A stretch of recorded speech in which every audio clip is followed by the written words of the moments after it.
Well, thank you. I'm Warren Pierce from the University of Calgary, and I'm here on behalf of Robert Prudhomme, who's the director of the Division of Mathematical and Physical Sciences. It's my great pleasure to introduce Professor Patricia Mooney from Simon Fraser University. Professor Mooney is an expert in the physics of materials and the characterization of semiconducting materials in particular. Through the use of state-of-the-art experimental techniques, she's performed groundbreaking studies on semiconductor defects and provided new insights into how to perfect the manufacture of these materials and their commercialization for information technology applications. She's also been a leader in her field and organized many international conferences and been involved in professional society governments. So it's my great pleasure to call her to the stage to give her talk.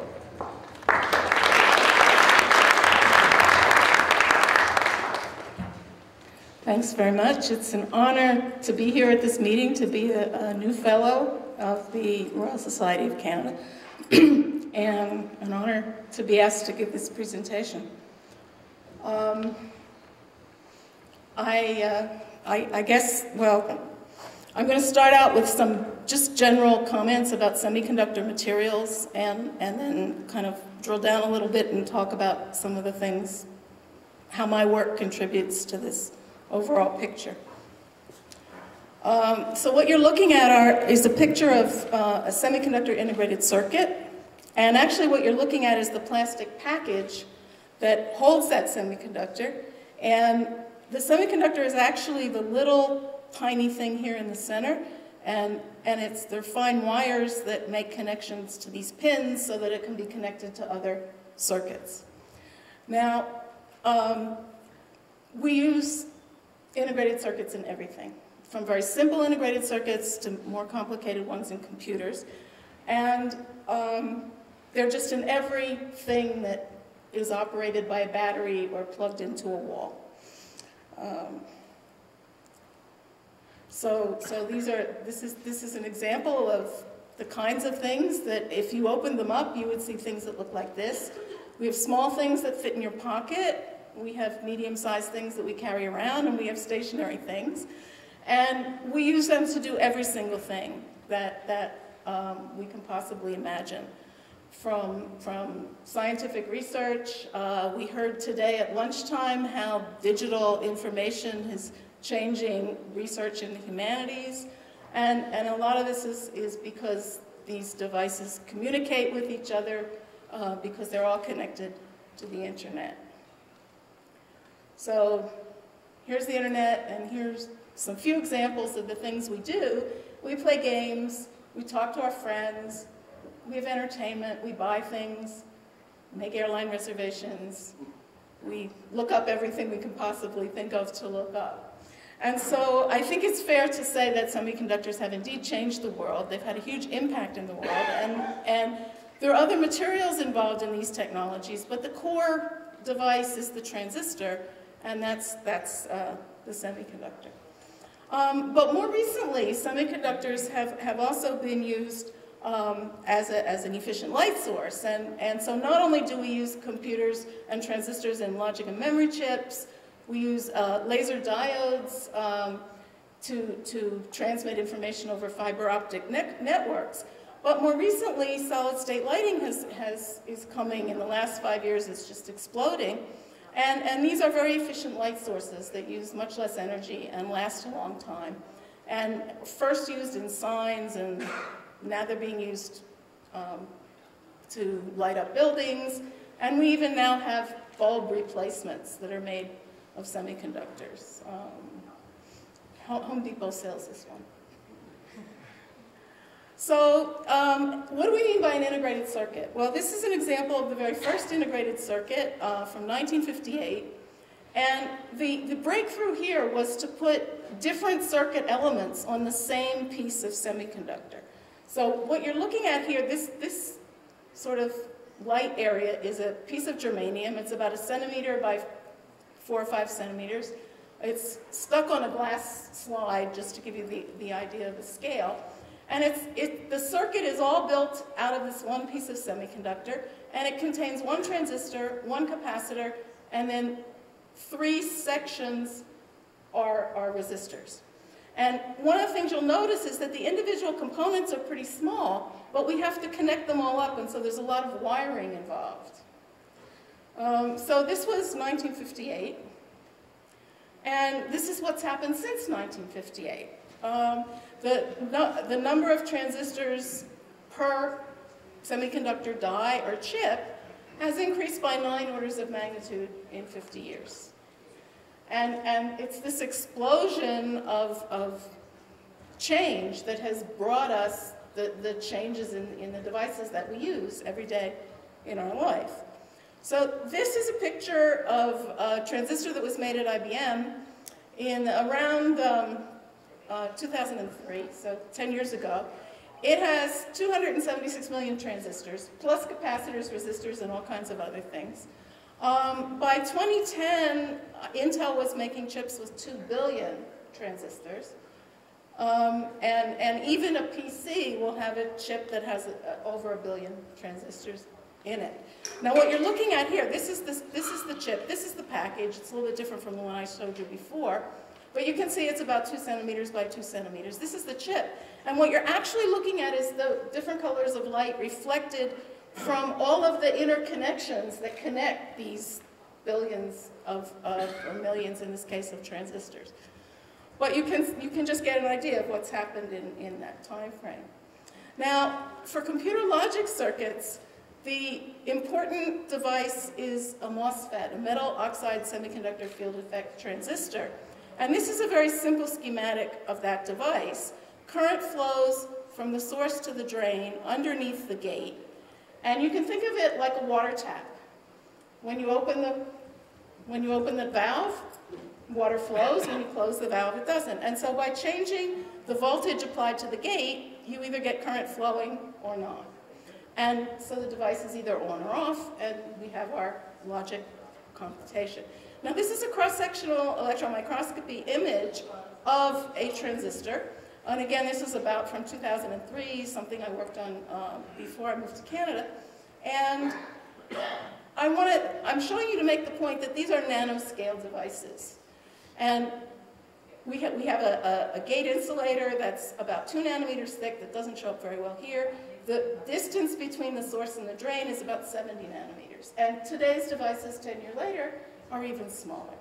So in the dimension going into the board, it might be microns long. So it's a 2-dimensionally nanoscale device.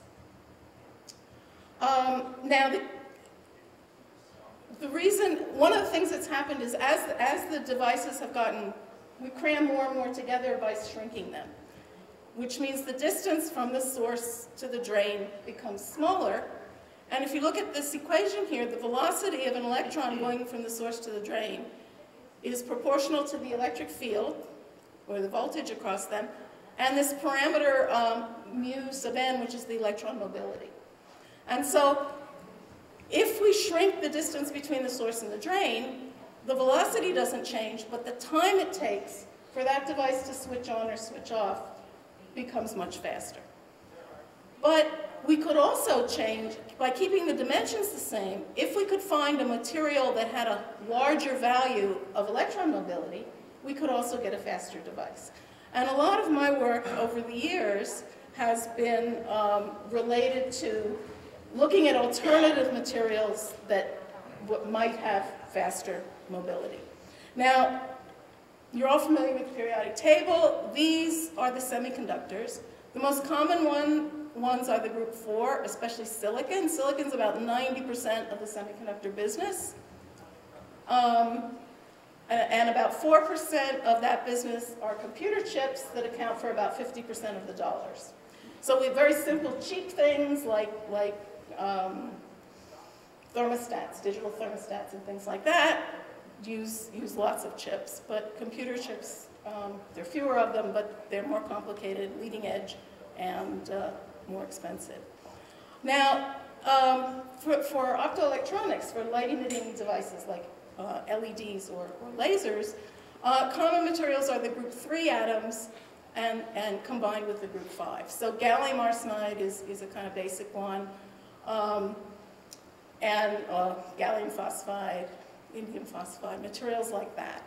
And these are the materials that have been studied for all these applications.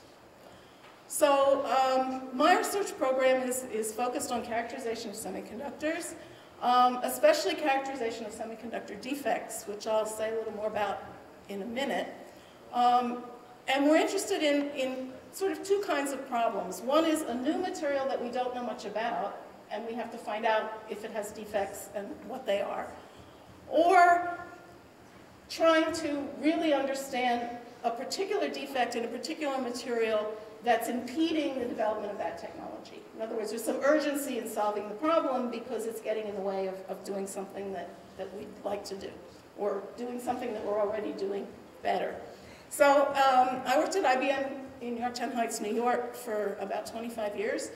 And there the projects were focused on, can we find another material that's better than silicon for these digital logic transistors? And by better than silicon, we were looking at high electron mobility materials. And I looked at some 3,5 compounds initially, and then later a mixture of silicon germanium grown on silicon. At SFU, the projects, the materials changed, but the basic goals are the same. And one important project is, well, one new direction was looking at insulator semiconductor interfaces.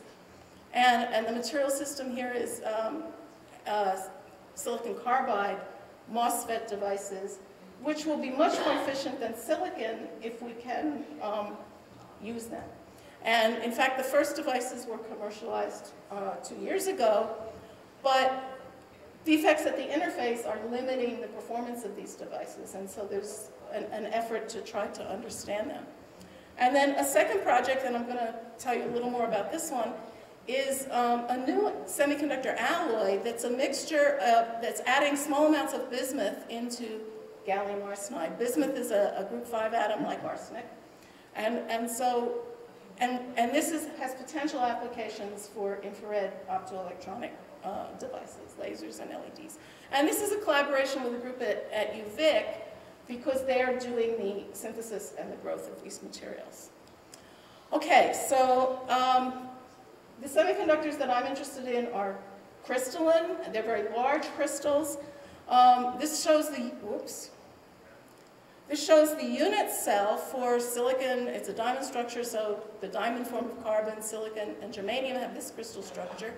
Each silicon atom, for example, is bonded to 4 other silicon atoms, and the unit cell forms a cube, and the lattice constant of that cube is labeled A here, and the lattice constant of these materials is different. So the crystal structure is the same, but the unit cell size varies. Now, for the compound semiconductors, it's the same crystal structure, except there are 2 kinds of atoms. So this would be a gallium atom bonded to 4 arsenics in this case. And again, it's cubic and it has a lattice constant A. And so when we're talking about semiconductor defects, what we're talking about is a disruption of this perfect crystalline arrangement of atoms. So this is a very schematic example of a missing atom called a vacancy. And you can see that the bonding would change around here, and also the position of the atoms is slightly different. And so here we have what's called a substitutional impurity. We've replaced a silicon atom with a larger, different atom. Here it's replaced with a smaller, different atom. And here there's just an extra impurity atom stuck in the interface. But all of these create a disruption of that perfect crystalline symmetry. In the compound semiconductors, we can have what's called an anti-site defect, where thermodynamically, depending on the growth conditions, instead of having, normally we would expect to have a gallium atom here, we have an arsenic atom instead. And so we have a configuration where arsenic is bonded to 4 arsenics. And sometimes people think of this as a little cluster. We have extended defects where the crystal's perfect here, it's perfect here, but somehow there's an extra lattice plane here, and again we see that It's imperfect there. Okay, so what do defects do in a semiconductor? Well, when you put atoms together, you all know that hydrogen, which has, it's a simple atom, it has one electron, and that electron can take on specific allowed energy levels. When you put a bunch of atoms together to form a crystal, what you get are specifically allowed bands of energy. And in this case, all the bands below this are full. These are the electrons that are involved in holding the crystal together. This is the forbidden gap, and then there's an empty band up here. And so a very key feature of these different semiconductor materials is the energy gap. And it can vary anywhere from very zero or close to zero up to about 5.5 electron volts for the whole range of semiconductors. Now, semiconductors are so useful for electronics because we can change their electrical resistance. And we do that by adding impurities. And we specifically add impurities that give us an energy level very close to these allowed bands. But there are other impurities that don't do that, and a lot of these lattice defects give extra energy states that are deep in the band gap. And if we have high concentrations of these, if they're comparable to the shallow levels that we want there intentionally, then the material properties change, and they may not be suitable for the applications that we want. And it's these deep levels away from the band edges that are the kinds of defects that I'm interested in characterizing.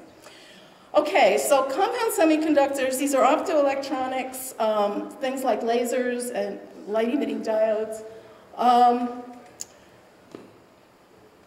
This is the band gap energy for the different materials, and this is that lattice constant for the different materials. And the reason this is important is that we'd like to be able to vary the band gap to choose a specific band gap that we want. And if we mix gallium arsenide and aluminum arsenide, everything is okay because the lattice constant of those two endpoints is the same. But if we want to make an infrared device, say for fiber optic communications, we want to go further away down farther into the infrared wavelengths. This is the band gap energy, and this is the corresponding optical wavelength. And what we see here is if I want to go down along this line, I'm getting a big change in lattice constant. And this poses a problem because the way we make modern devices today is we start with use a gallium arsenide crystal as a template, and then we grow a thin film of another material on top of it. And if the lattice constant is too different, it doesn't work. And so we can grow a limited range of band gaps here, or if we use an indium phosphide substrate, we can grow a limited range of band gaps here. But there's a whole range in the middle that we can't access. And so the reason that we're interested in adding bismuth into gallium arsenide is because we can get a large band gap variation, but with a much smaller lattice constant variation than we get with indium gallium arsenide. Now, it has some other properties that would improve the quality of devices besides the fact that we can get to different wavelengths, but I don't have time to go into the physics of that. Okay, so here's that same plot again, and this is some experimental data for gallium arsenide bismuth. This is grown by a technique called molecular beam epitaxy. This is work from the University of Victoria group. And you can see that if I want to use gallium indium arsenide, I get a much smaller change in the band gap energy for the same lattice constant change than I do if I use gallium arsenide bismuth. So this is a very exciting material. We want to do it. We want to try all kinds of things. But it turns out this material is very, very difficult to grow the crystalline films. And in particular, in order to incorporate bismuth, we have to grow at temperatures below 400 Celsius. Now, to grow really good quality gallium arsenide, we grow it at around 575, 580 Celsius. And if we lower the growth temperature for gallium arsenide, we start to get a lot of defects. And so, big question is this material going to be any good? So this is an example of gallium arsenide. These are the 3 different growth temperatures. And I'm using a technique that's, I think I'm the only one in Canada currently using this technique for anything. And what we do is we measure electrical transitions from a level in the gap to, in this case, an electron here going to the conduction band. And if I have different levels, then I would expect to see a peak for each different level. So up here are perfect gallium arsenide. The trapped or defect concentrations are about 10 to the 13 per cubic centimeter. I've put those of you that are used to thinking in part per million, 5 times 10 to the 16 would be 1 part per million. So this is 1 part per billion or less. So this is very, very good material. But if I decrease the growth temperature to 390, I start to see some peaks. And this D-trap is about, it's almost a part per million in concentration. And if I go a little bit lower temperature to 330 degrees C, I see a big, big defect here, about 10 to the 18. So we're just getting huge concentrations of these things. But now, if I look at spectra for, these are some bismuth films with small amounts of bismuth, and these were grown at 330, and they look more or less similar to the gallium arsenide layer that was grown at 390. We don't see that big trap is suppressed when we add some bismuth, so that's promising. These defects, they're measurable, they're detectable. They're higher than we'd like because they are high enough in concentration to decrease the light emitting efficiency of these materials, but not to kill it completely. They still emit light. And if we could reduce these in concentration, they would be that much more efficient. Now, we've been able to identify the atomic configurations that go with these 2 peaks. The D-trap, it's an anti-site, which I showed you a minute ago, but one of these galliums, next to the anti-site is missing. This is a defect complex, so it's 2 things. The E-trap is a very well-known defect that's been studied in bulk gallium arsenide crystals, and it's an anti-site here with an extra interstitial arsenic atom stuck into the lattice. So this research is promising. This material is very interesting. Other groups, a group in Japan has been growing it for a long time. Some groups in the US and Europe are now starting to grow these materials. And it's kind of interesting to see a new material become better and better understood. What we're working on is trying to understand how large a growth window there is. Can we change the growth conditions enough to find a sweet spot where we can reduce the densities but still get the amount of bismuth that we want. So in summary, new materials are crucial for the continued development of technologies that we use all the time, and obviously we always want to make better and better ones and maybe find new applications as well. We have to understand the defects in these materials if they're going to be useful for something, and that's what my research group focuses on, and these are some of the people that do the actual work.